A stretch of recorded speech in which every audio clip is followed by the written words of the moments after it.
Where the Punisher is concerned, there are some, as I say, some people just need to die.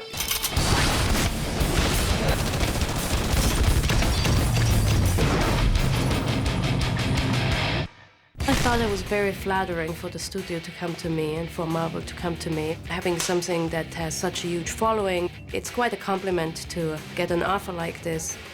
Here's a guy whose heart just darkened and who basically thinks he can only save the world by killing everybody who's bad, and that's just right up my alley. Lexi Alexander and all of the actors that we brought on board really embraced the comic books as the source for their characters and for the look of the film.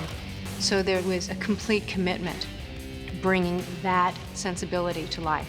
We're sticking so honestly to the source material, to the Max series, to the Tim Bradstreet illustrations, to the Garth Ennis characterizations. Right from frame one, it's going to stand up as Punisher Warzone. There's a reinvention of the wheel, and we've discovered a way of telling it, which I think is going to create a whole new legion of fans.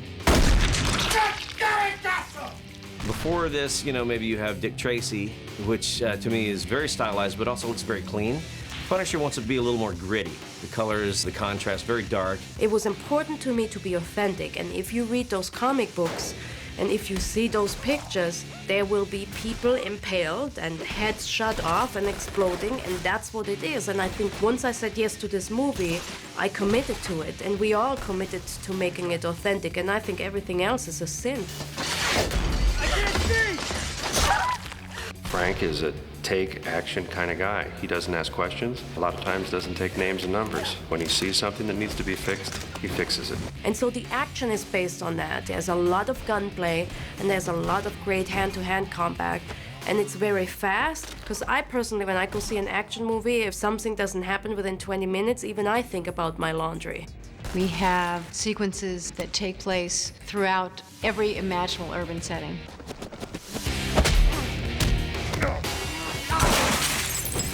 One of the most challenging things about bringing this film to life was coping with weather. And in this case, it was filming nights in late fall and winter in Montreal. We'd be filming and it would be 22 below zero outside. Even when we were inside, we were in unheated locations. There were sequences that we had to film later on in Vancouver because once the snow fell in Montreal, it never left. Somebody has to punish the corrupt. Ray Stevenson is Frank Castle. From the time that he walked in the door, he was a Tim Bradstreet cover brought to life. He's so into this character. He has the perfect height and the perfect size, and he's been working out and he's been getting into guns. It wasn't my wish that people would actually walk out the cinema wanting to be the Punisher. To say that people want to be the Punisher is to say, well, do they want to be Frank Castle? If some people want to be the Punisher and tool up and right the ills of their life and punish people, they're in denial. Frank Castle in himself is in such a dark place. He's in a tunnel without any light. I think if anything makes this movie work, it's Ray Stevenson. From now on, you call me Jigsaw. Dominic West is an incredibly good actor for this because he really understands what the disfiguration actually means in humanity. It's very liberating to wear a mask, and it means that you're not hampered by naturalism or one's own looks. One can be fully a different character, and I suppose that's always what excited me about acting, was transformational acting. I get very nervous doing fights, and it was interesting fighting with Ray because he's done a couple more than me so far, and he's completely calm, which is exactly how you have to be, otherwise you're going to hurt each other. Because I just lose it. When they go action, I just become completely unprofessional, which is exactly what you don't want in someone you're fighting. You want someone who's in control. Unfortunately, Ray is, but I'm not. Step the fuck away from my little girl. Mom, that's a dad word. Go inside, Grace. I kind of phrase, what was it, Julie bends but she doesn't break. She has this fragility, but she's tough cookie. Here's a woman who, for me, has a little bit more of an edge, is a little bit tougher. She's not just the damsel in distress that needs to be rescued. She's the mother bear, the protector, will do anything to save her child. With all due respect, Captain, that is bullshit! Colin Salmon is another larger-than-life character.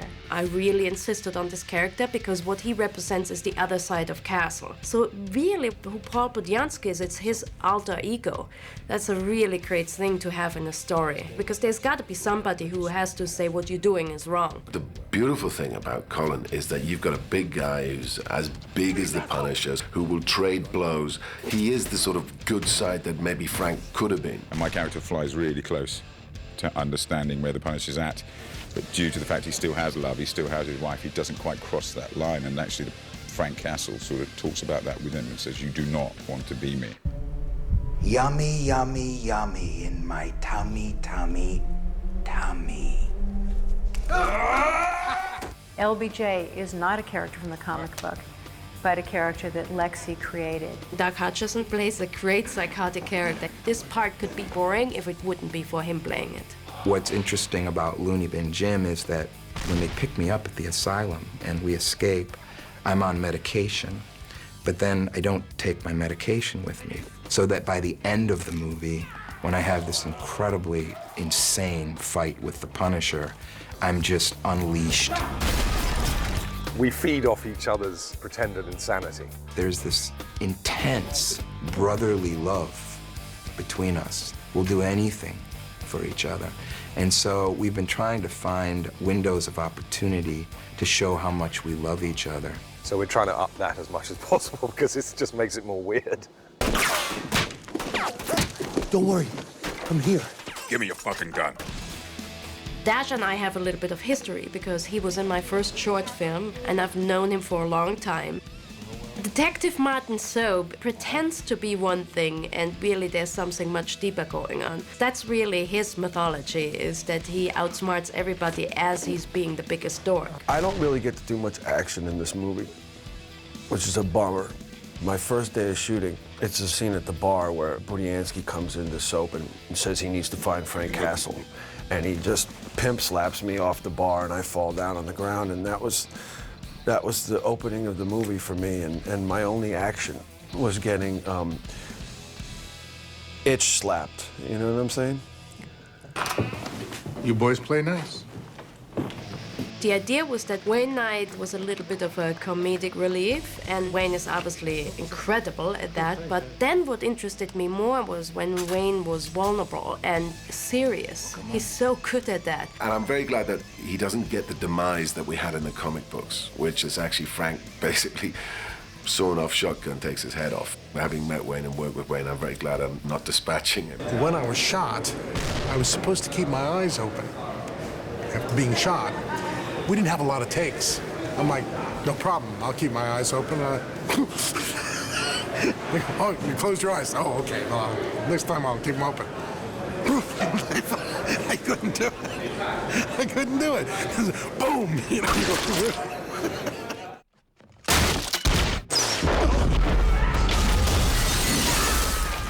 It's so exciting to be able to bring all of these elements together. The best cast, the best crew, a really world-class director. We really try to do everything to be as authentic to the comic book as possible. This is everything I imagined and more.